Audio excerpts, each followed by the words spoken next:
This is Fieldsports Channel News.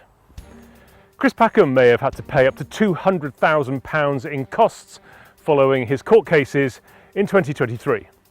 The BBC TV presenter threatened to sue 3 people from the Country Squire website for alleged defamation.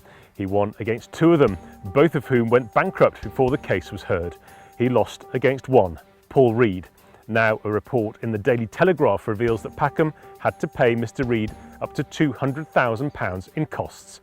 Fieldsports Channel contacted Packham via his solicitor Lee Day, but has not had a reply.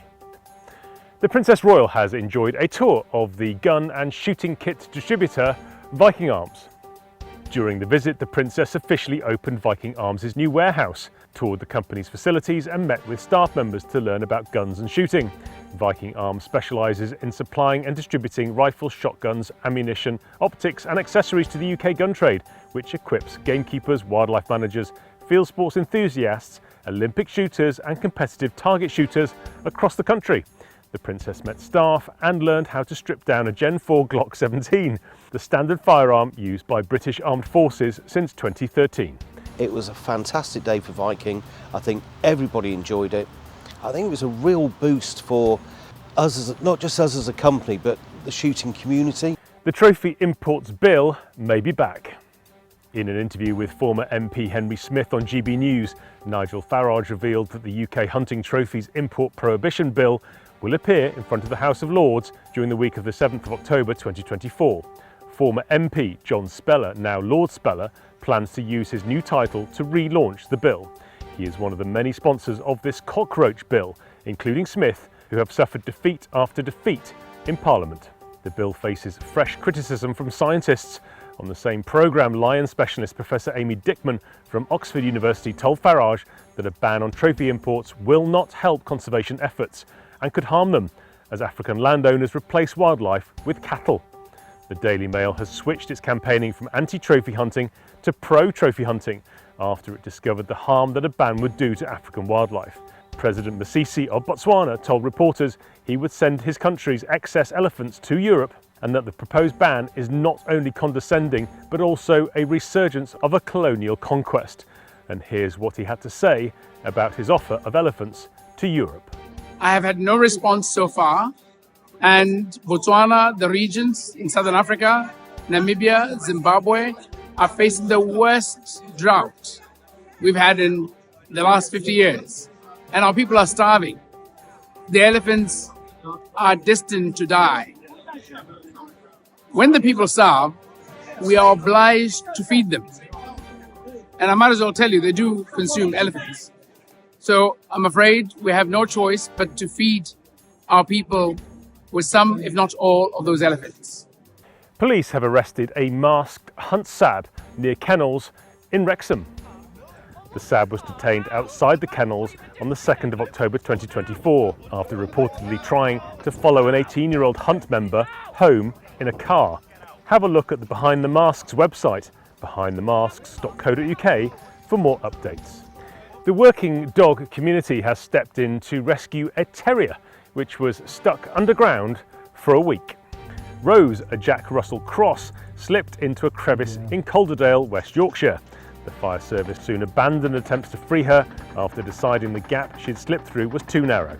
A team of volunteers who own working dogs worked around the clock using drilling and cutting equipment for more than a week to try to free her. Thousands of people tuned in on Facebook as a live stream showed Rose being released and carried from the site in the arms of one of the volunteers. Courts have sentenced a Montana man to 6 months in prison for creating a Franken sheep. The demand for big sheep trophies led to the man committing 2 felony wildlife crimes as he sought to create the biggest trophy sheep in the USA. The owner of a 200-acre ranch that offers captive hunting, he bought parts of the largest sheep in the world, Marco Polo Argali sheep, from Kyrgyzstan into the United States without declaring the importation. He sent genetic material from the Argali parts to a lab to create cloned embryos and then implanted the embryos into ewes on his ranch, resulting in a single pure genetic male Marco Polo Argali that he named Montana Mountain King, or MMK. An escape by 5 wolves from a Norwegian zoo has come to an end. Zoo staff from Polar Park in the north of the country recaptured 3 of the animals. The Norwegian Nature Inspectorate SNO stepped in to shoot 2 of them. The 2 they shot were 2023 cubs. The zoo told rangers that the animals were not habituated to humans. Animal rights activists in Norway called for the wolves to be shot with tranquilizer darts, though they also criticised the zoo for keeping the animals. Politicians, sheep farmers and reindeer herders pointed out that the practical solution was to shoot the wolves with rifles. Thanks to Per Holmseth for the story.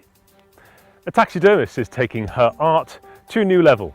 American Caitlin Hillis transforms frozen rats into sexy showgirls with coloured feathers, handmade nipple covers and fake eyelashes. She runs her business called Showtime Taxidermy from her home, where she sells quirky and bizarre rats for around £150 each.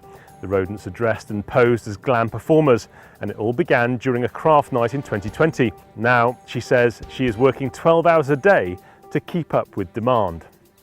And finally, Chris Packham got a new job this week. The BBC TV presenter is appointed to the board of the Climate Emergency Fund, which raises money from celebrities to pay for protests by groups such as Just Stop Oil and Extinction Rebellion. Still, it's not been a great week for Chris. After all, the Daily Telegraph revealed he had to pay out up to £200,000 in costs to a man he once accused of defaming him. You are up to date with Fieldsports Channel News. Stalking the stories, fishing for facts.